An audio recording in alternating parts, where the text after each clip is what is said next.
Korang ada plan tak untuk travel pergi ke Australia? Sebelum korang fly, ada 3 benda penting yang korang kena ambil tahu. Simple je, tapi kalau terlepas satu ni boleh spoil the whole trip korang.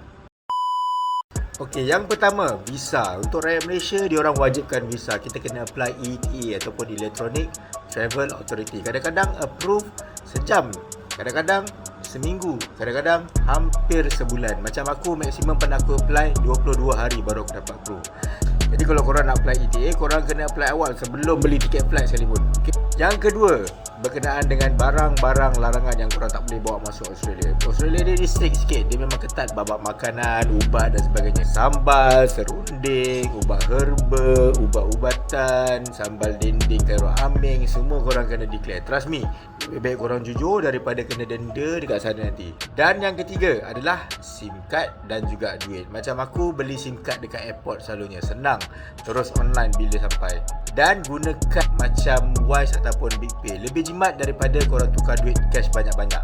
So kalau korang dah plan nak pergi ke Australia tu, apa kata korang readykan 3 benda ni dulu supaya perjalanan korang akan smooth.